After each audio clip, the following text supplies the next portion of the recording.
ETF index mutual funds నేర్చుకుని stock మార్కెట్లో రాణించాలనుకుంటున్నారా? వెంటనే ఈ నెంబర్కి కాల్ చేయండి.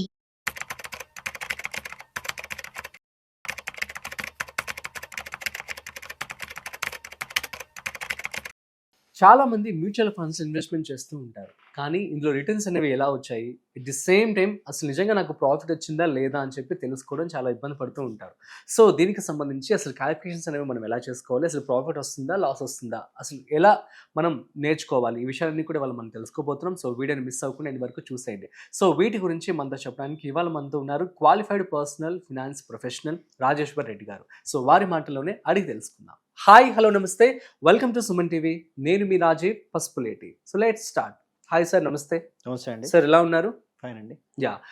మనం చూస్తూ ఉన్నట్లయితే చాలా మంది కూడా మ్యూచువల్ ఫండ్స్లో పెట్టుబడి పెడుతున్నారండి. సో చాలా వరకు చేంజ్ వచ్చిందని చెప్పుకోవాలి. సో అందరికీ కూడా రీసెంట్గా ఒక ఆర్టికల్ చదివాను. సో ఇన్వెస్ట్మెంట్ చేశాను, నేను ఈ డబ్బులు ల్యాండ్ కొనుక్కుంటే బాగుండేది, సో అనవసరంగా నాకు తక్కువ రిటర్న్స్ వచ్చని చెప్పి ఫీల్ అవుతున్నాడు ఒక అతను. సో అసలు రిటర్న్స్ అనేవి ఎలా క్యాలిక్యులేట్ చేసుకోవాలి? మనం ఎక్కడ మాట్లాడినా mutual funds is always safe and profit వస్తుందని చెప్పి వింటూ ఉంటాం. అసలు ఎలా క్యాలిక్యులేట్ చేసుకోవాలి ఒక పర్సన్? ఫస్ట్ పాయింట్ అండి, మనకి మ్యూచువల్ ఫండ్ లో ఇప్పుడు ఇన్వెస్ట్ చేసిన వాళ్ళకి పోర్ట్ఫోలియో చూసుకున్నప్పుడు అక్కడ రెండు రకాల రిటర్న్స్ కనిపిస్తాయండి. ఓకే. ఒకటేమో ఏబిఆర్ ఉంటుంది, absolute return. Okay, absolute return. Okay. ABR ఇంకోటి ఎక్స్ఐఆర్ఆర్ లేకపోతే సిఏజిఆర్ అని ఉంటుంది. ఓకే. ఇక్కడ ఏమవుతుందంటే కొందరేమో అబ్సల్యూట్ రిటర్న్ చూస్తుంటారు, కొందరేమో ఎక్స్ఐఆర్ఆర్ చూస్తుంటారు. ఈ రెంటికి తేడా ఏంటంటే, ఇప్పుడు అబ్సల్యూట్ రిటర్న్ అంటే అండి, ఫర్ ఎగ్జాంపుల్ నేను ఒక 100 రూపాయలు పెట్టాను. ఓకే ఓకే 200 అయింది. మీరు కూడా 100 రూపాయలు పెట్టారు, 200 అయింది.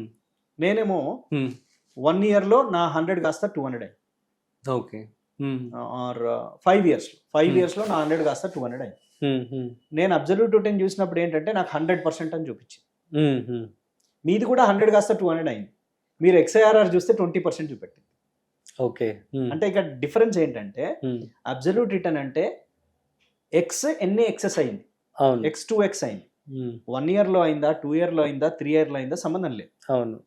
1 year లో అయినా 100%, 5 year లో అయినా 100%, 10 year లో అయినా 100%. అబ్సల్యూట్ రిటర్న్ అంటే ఎంత పెడితే ఎంత వచ్చింది. ఎక్స్ఐఆర్ఆర్ మీ విషయానికి వస్తే సేమ్ 100 పెడితే 200 అయింది, 5 years లో అయింది. ఓకే. అంటే యావరేజ్ గా ఎవ్రీ ఇయర్ ఒక 20%, రఫ్ చెప్తున్నా, కాంపౌండ్ అవుతుంది కాబట్టి రఫ్ అండర్స్టాండింగ్ కోసం అంటే ఒక 20% రిటర్న్ వచ్చినట్టు. 100 కాస్త 120, మళ్ళీ 120 మీద 20 ఇలాగా. నాకు ఇక్కడ ఏ అబ్సల్యూట్ రిటర్న్ చూస్తే 100, మీకు ఎక్స్ఐఆర్ఆర్ చూస్తే 20. దాన్ని చూసి ఏమనుకుంటారు, ఈ 100 ఎక్కువ రిటర్న్ అని అనుకుంటాం, బట్ రిటర్న్ సేమ్. సో ఇది జనరల్ గా ఎక్కడ జరుగుతుంది అంటే అండి, రియల్ ఎస్టేట్ లో జరుగుతుంది. అవునా? రియల్ ఎస్టేట్ లో మనము పర్సంటేజ్ క్యాలిక్యులేట్ చేయం కదా. నేను 1 కోటి రూపాయలు పెట్టినా 2 కోట్లు అయింది, నాకు 1 కోటి లాభం అంటాం, కానీ ఎంత పర్సంటేజ్ అనేది క్యాలిక్యులేట్ చేయం. సైకలాజికల్ గా నంబర్ 1 crore 2 crore అయింది అని అన్నప్పుడు ఆ నంబర్ నాకు రిటర్న్ ఎక్కువ అనిపిస్తుంది. అవును. అదే 1 crore 2 crore మ్యూచువల్ ఫండ్ లో అయినప్పుడు 1 crore 2 crore అయిందనం ఎంత పర్సంటేజ్ రిటర్న్ వచ్చింది అంట. ఫర్ ఎగ్జాంపుల్ లైవ్ ఒక కేస్ స్టడీ చెప్తా అండి. చెప్పండి. నాకు ఒక 2 days బ్యాక్ ఒక క్లయింట్ కాల్ చేశాడు. ఓకే. నేను ఆయన పోర్ట్ఫోలియో ఓపెన్ చేశాను. 7 lakhs ఇన్వెస్ట్ చేస్తే 9,80,000 అయింది. 7 lakh ఇన్వెస్ట్ చేస్తే 9,80,000 అయింది. విత్ ఇన్ ఎన్ని ఇయర్స్ అండి? ఇది క్లయింట్ ఫోన్ చేసి, నేను 5 సంవత్సరాల నుంచి కడుతున్నానండి, 7 lakh 9,80,000 అయింది, ఇంత తక్కువ రిటర్న్ కదండి, మరి ఇది ఇన్వెస్ట్ చేయాలా వద్దా అని. 5 సంవత్సరాల నుంచి, కరెక్ట్, 5 సంవత్సరాల నుంచి కడితే 7 lakh 9,80,000 అయింది. నేను రిటర్న్ చూస్తే 13.83 ఉంది సిఏజిఆర్. అంటే ఎవ్రీ ఇయర్ 13.83 రిటర్న్ ఇస్తూ వచ్చింది. అవును. ఓకే, కంఫర్టబుల్ 13.83 అంటే. మరి ఇందులో జరిగిన మిస్టేక్స్ ఏంటో చూద్దాం. అంటే అదర్ వేరే క్లయింట్స్ కూడా దీని నుంచి సమ్ నేర్చుకోవచ్చు. ఓకే, చెప్పండి. ఫస్ట్ ఆఫ్ ఆల్ ఆయన అన్న పాయింట్, నేను 5 సంవత్సరాల నుంచి ఇన్వెస్ట్ చేస్తున్నాను అన్నప్పుడు ఈ 7 లక్షల 5 సంవత్సరాల ముందు పెట్టలేండి. ఇందులో 1,70,000 మాత్రమే 7 సంవత్సరాల కింద స్టార్ట్ అయింది. అవును.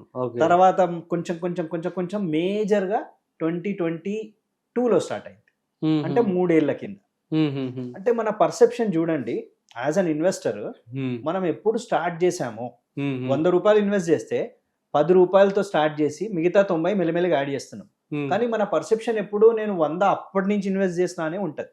అవును. సో నేను 5 సంవత్సరాలు చేసిన ఇంతేనా రిటర్న్ అని కూడా అనిపిస్తుంది.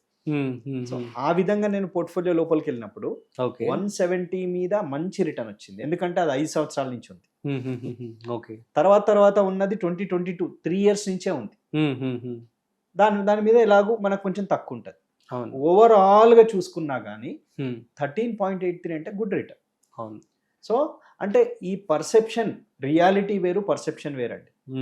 మనము ఒక పోర్ట్ఫోలియోని చూసుకున్నప్పుడు ఒక్కొక్కటి ఎంత టైము, దానికి ఎంత టైం ఇచ్చాము, ఎంత గ్రో అయింది, మళ్ళీ చూసేది XIRR అబ్సల్యూట్ రిటర్న్, ఈ తేడా కూడా చూసుకోవాలి ప్యూర్లీ ఇన్ టర్మ్స్. అవును రియల్ ఎస్టేట్కి వస్తే కూడా మనం అబ్సల్యూట్ రిటర్న్లో క్యాల్కులేట్ చేయొద్దండి. కంపల్సరీగా ఎప్పుడు పెట్టినాము, నాకు ఇయర్ ఆన్ ఇయర్ అంటే XIRRలో విధంగా క్యాల్కులేట్ చేస్తే ఎంత రిటర్న్ వచ్చింది, ఓకే ఒక అసెట్ నుంచి ఇంకో అసెట్ ఇలాగే కంపేర్ చేయాలి. ఎందుకంటే జనరల్గా FDలో పెడతాం ఒక 6-7% వస్తుంది, మనం 6% 7% అంటాం. రియల్ ఎస్టేట్లో పెట్టినప్పుడు కూడా ఆ పర్సంటేజ్ ఎంత అనేది క్యాల్కులేట్ చేసి చూసుకోవాలి. అప్పుడే మనము ఏ అసెట్లో పెడుతున్నామో అది కరెక్ట్గా ఉందా లేదా అనేది కూడా తెలుస్తుంది. ఓకే స్పెసిఫిక్గా మ్యూచువల్ ఫండ్లోకి వచ్చేసరికి అందరూ ఒకేసారి ఇన్వెస్ట్ చేయరు కాబట్టి టోటల్ ఒక ఎక్స్ పోర్ట్ఫోలియో ఉంటే అందులో కొంచెము 5 ఇయర్ బ్యాక్ ఉంటుంది, కొంచెము 4 ఇయర్ బ్యాక్ ఉంటుంది, కొంచెం 7 ఇయర్ బ్యాక్ ఉంటుంది. సో దానికి అనలైజ్ చేసుకోవడానికే ఈ పోర్ట్ఫోలియో స్టేట్మెంట్స్ అన్నీ ఉన్నాయి. ఓకే ఓవరాల్గా కూడా చూపిస్తుంది, మనకు ఇంటర్నల్గా ఒక్కొక్క స్కీమ్ కూడా చూపిస్తుంది. వాటిని ట్రాక్ చేసుకుంటే ఫైన్ అండి. ఓకే అంతేగాని మనము ఓవరాల్గా రిటర్న్ తక్కువ వచ్చింది, రూపీ టర్మ్స్ లో క్యాల్కులేట్ చేసి నాకు రిటర్న్ లేదు అని అనుకోని ఇక్కడ నుంచి ఎగ్జిట్ అయితే లాస్ అయ్యేది ఎగ్జిట్ అయిన వాళ్ళు. అవును so we need to give time. ఆ కంపౌండింగ్ ఎఫెక్ట్ అనేది డెఫినెట్లీ మ్యూచువల్ ఫండ్ SIPలో కానీ ఇన్వెస్ట్మెంట్స్లో కానీ ఉంటుంది.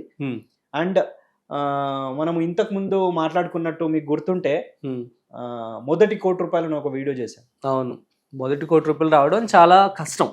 వచ్చిన తర్వాత వాటిని కాంపౌండ్ చేసుకోవడం చాలా ఈజీ. 2 కోట్లు ఈజీ. అదే విధంగా ప్రతి 10 లక్షలకు కూడా అదే జరుగుతుందండి. మొదటి 10 లక్షలు రావాలంటే కొంచెం టైం పడుతుంది, సెకండ్ 10 లక్షలకి కొంచెం తొందరగా అయిపోతుంది. అది ఏ అమౌంట్ కైనా ఇక్కడ కంపౌండింగ్ లో అదే జరుగుతుంది. ఓకే సో మనము we need to give time, analysis correct గా చేసుకొని ప్రాపర్ టైం ఇస్తే definitely we can create well. Okay super sir, thank you so much, it means a lot. So guys మీ అందరికీ అర్థమైంది కదా మరి ఎలా క్యాల్కులేట్ చేసుకోవాలి ఏంటని చాలా చక్కగా వివరించారు సార్. మ్యూచువల్ ఫండ్స్లో పెట్టుబడి పెట్టినట్లయితే సో ఈ విధంగా క్యాల్కులేట్ చేసుకోండి. సో దేన్ని చూసి మీరు కంగారు పడద్దు. సో మీకు కనుక డౌట్స్ ఉంటే కామెంట్ చేయండి, మేము రిప్లై ఇస్తాము. సో మరొక ఇంట్రెస్టింగ్ కాంటెంట్తో మళ్ళీ కలుద్దాం. అంతవరకు చూస్తూనే ఉండండి Suman TV. This is Rajeev signing off. Video నచ్చినట్లయితే like, share and subscribe. Thanks for watching.